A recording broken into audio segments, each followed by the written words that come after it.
If you want to stay up to date with all current hip-hop events and releases, make sure to subscribe and become part of this community. Oh, and also, go cop that fresh merch and listen to my new album in the description. Okay, so I know I'm a bit late on reporting on this, but today I wanted to talk about the deluxe edition of Polo G's latest album, Hall of Fame, that he dropped earlier on this year, which I already gave my review on. I made a lot of videos leading up to the release of the original album. Y'all know that I wasn't too much of a fan of it. I just thought he didn't switch up his style enough, and we just heard all the songs that were on there before. That is not to take away from any positive aspects the album had. For example, I thought Bloody Canvas was an amazing storytelling track. I generally thought just the whole album was a bit more cohesive. It felt like more of a valued production, but still I thought that he was gonna go even bigger with this one. Anyway, we knew that there was gonna be a 2.0, a deluxe version. I liked that he was labeling it a 2.0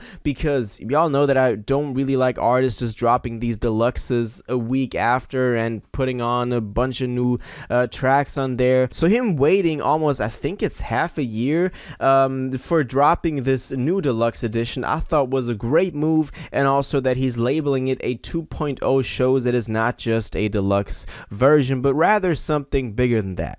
Well, we all knew that this was gonna come. He then also dropped an album release trailer, which I always like to see. Y'all know I like some, just some more stuff that we can connect with a record. Just gives it a whole lot more personality. And in this album trailer for Hall of Fame 2.0, he was reflecting on his 3 records that he got out so far. So for Die a Legend, he said that that was his great introduction into hip-hop, kind of establishing him as a newcomer.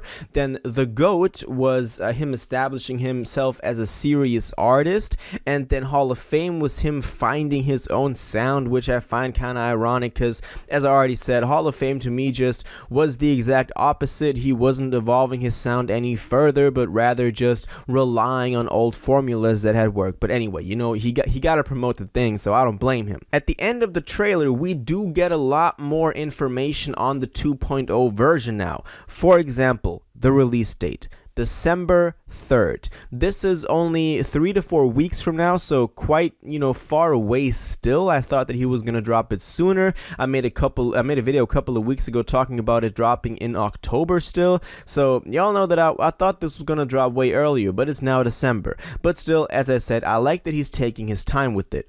We also see that it's going to feature 14 new tracks. This is a lot. I already said that I don't like artists that make these deluxe albums a whole new project.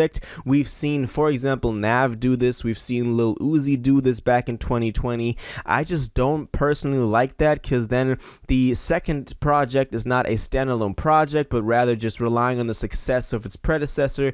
But hey, he can do with it whatever he wants. At least he's labeling it as a 2.0, so kind of a new album, but still 14 new tracks is still quite a lot. The original Hall of Fame already had 20 or 21 tracks, so this is going to be a very extensive deluxe to listen to.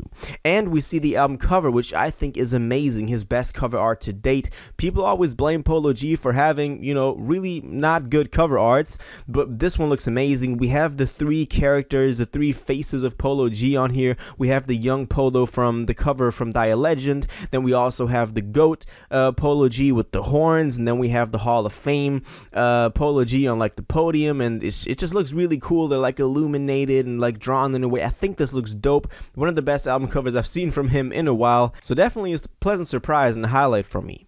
Now, he also then took to Twitter to say Hall of Fame 2.0 December 3rd, a whole nother album worth of music. So again, referencing that it has 14 tracks, which is quite a lot. Just to show appreciation to my fan supporters, let's go up.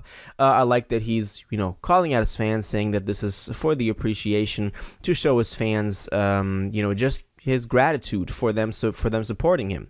Now, he also since then released the first single for this thing, which is the Batman Smooth Criminal Michael Jackson sample that we've been knowing about for a very long time, but have never seen, become reality. And we finally got it. I really like this thing. I thought, just the duality between the Michael Jackson feature and then also this like singing part from Polo, but then again dropped dropping back into the hard-hitting Michael Jackson sample with those hard-hitting drums. I really liked that. I thought that was a really great idea to execute. I also love that this became a reality because you can probably imagine all the clearancing issues that he had with this thing. At the end of the video, we can also see him expressing his gratitude to Michael Jackson's estate, I think it was, and to all the people who helped this be possible, because he wants to bridge the gap between like the old generation viewing MJ as the best artist and the new generation.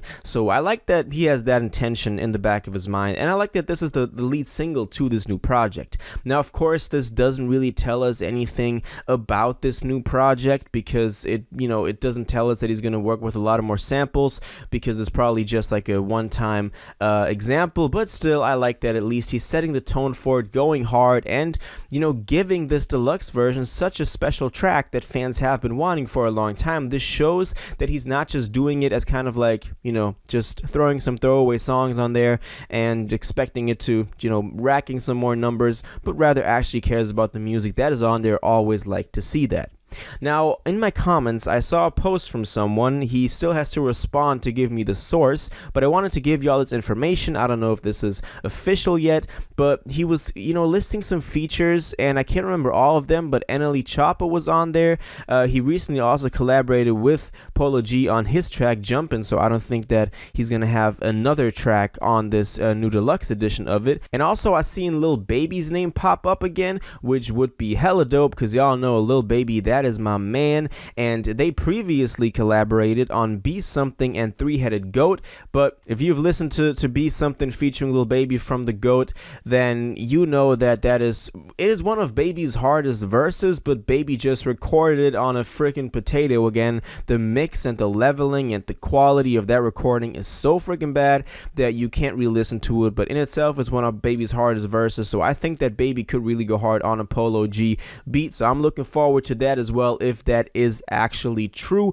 As I said, not confirmed, but I just wanted to give y'all that information since I read it. Now, that is the information we got so far on this thing. It's officially announced to be dropping on December 3rd. It's going to feature 14 new tracks. I love the cover art. We have the lead single for it, Batman Smooth Criminal. Now, all the stuff that I just said is my interpretation of things, my opinions. Now, I want to know what you think about this. What you think of this announcement? Would you have expected this thing to drop earlier? What do you think about the cover art? What do you think about the first single that we got now? Do you like that MJ beat? I love it, man. I love this, duality, as I just explained, between the singing part and the hard-hitting part, and him interpolating MJ lyrics in there. I thought that was dope. Now, all of your thoughts, let me know in the comments down below.